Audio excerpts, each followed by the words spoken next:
सांस्कृतिक क्षेत्रामध्ये सुद्धा त्या ठिकाणी सदाशिव अमरापूरकर असतील की अगदी आताच्या मिलिंद शिंदेपर्यंत असतील, असा मोठा वारसा या शहराला राजकीय आणि सांस्कृतिक सामाजिक पातळीवरती त्या ठिकाणी निश्चितपणे झालेला आहे. पण साहेब, या शहराचे प्रश्न सुद्धा त्या ठिकाणी खूप मोठे आणि गंभीर आहेत, ते अजून सुटलेले आहेत. विशेषतः या ठिकाणचा जो रोजगाराचा विषय आहे त्याबद्दल सातत्याने आम्ही बोलत असतो की नगर शहराची जी वाता झालेली आहे ती वाता थोड्यामाग या शहरामध्ये MIDC जी आहे तो MIDCचा जो प्रलंबित प्रश्न आहे तो सुटलेला नाही, त्याच्यामुळे झालेली आहे. आज मला या ठिकाणी खेदाने नमूद करावं लागतं की साहेब, दरवर्षी या शहरातून थोडे तिरके नाही तर 8 ते 10 हजार मुलं मुली हे शिक्षणाच्या आणि रोजगाराच्या संधीच्या शोधामध्ये नगरमधनं पुण्याकडे, मुंबईकडे आणि अन्य शहरांमध्ये जातात. बरं, जातात तर परत येत नाहीत, त्यांची चूक नाही. एकदा जर एखादा कॉम्प्युटर इंजिनियर झाला, एखादा मेकॅनिकल इंजिनियर झाला तर त्याला परत इथे नोकरी मिळणार आहे का? तर तशी परिस्थिती या ठिकाणच्या MIDC मध्ये नाही. साहेब, मागच्या 10 ते 15 वर्षांचा आकडा आहे की जवळपास या शहरातून 1 ते 1.5 लाख मुलं मुली त्या ठिकाणी कायमचे स्थलांतरित या शहराच्या बाहेर झालेले आहेत. आणि दुर्दैवानं आज या नगर शहरामध्ये पेन्शनर्स लोकांचं शहर, वृद्ध लोकांचं शहर म्हणून असं पाण्याची वेळ आलेली आहे.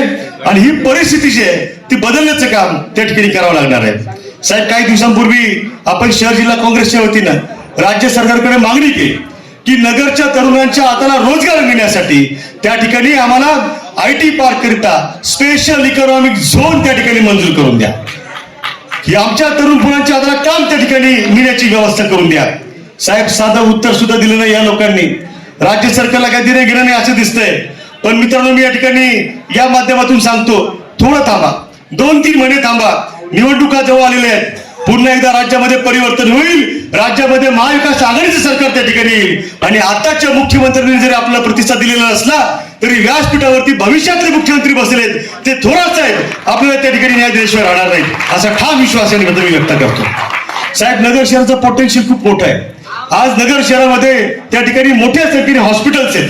आज नगर शहरात तुम्हाला तारकपूर रोडला जा, तुम्हाला रांगेने हॉस्पिटल सापडतील. त्या ठिकाणी आनंद ऋषीची सारखं हॉस्पिटल आहे की जे चॅरिटेबल काम करतात. साहेब, मला एक नवीन कल्पना या निमित्तानं मांडायची आहे की नगर शहरामध्ये मी अभ्यास केला, अनेक टेक्निकल लोकांशी बोललो, मेडिकलच्या लोकांशी बोललो.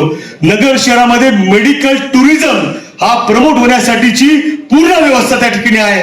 फक्त या ठिकाणी जर एअर अँब्युलन्स उतरू शकेल अशी व्यवस्था करता आली, त्या ठिकाणी एअरपोर्ट करता आलं, त्यांना फॅसिलिटीज देता आल्या, तर त्यामध्ये सुद्धा मोठ्या प्रमाणावरती तज्ञ असा नर्सिंग स्टाफ, ऑक्सिजनचा प्लांट, हे सगळं आपल्या सरकारच्या माध्यमातून करावं लागेल.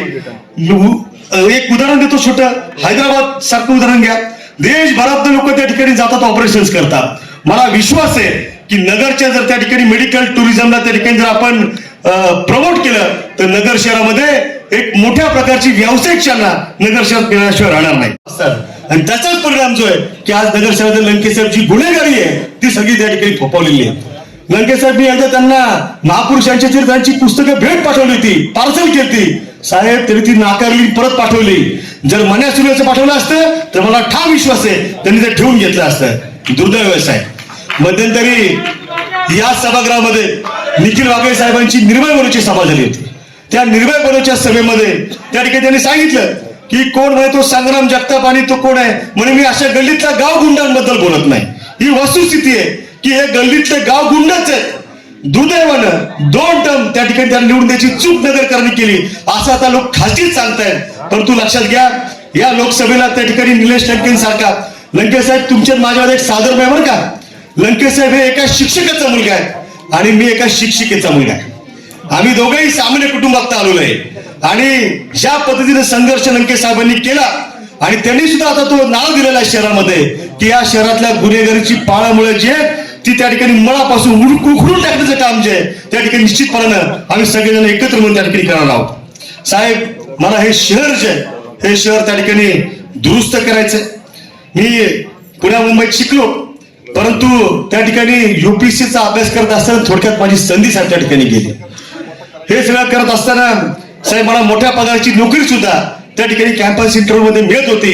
चांगलं आरामातलं जीवन त्या ठिकाणी पुण्या मुंबईत जगू शकलो असतो. आज माझ्या बरोबरची पोरं जी आहेत ती या देशात किंवा परदेशात काम करतात, महिन्याला त्या ठिकाणी 15-20 लाख रुपये कमावतात, कोट्यवधी रुपयांचं पॅकेज त्या ठिकाणी घेतात, सगळं करू शकलो असतो. पण नाही साहेब, मला त्या ठिकाणी वाटलं की आपण आपल्या शहरात गेलं पाहिजे.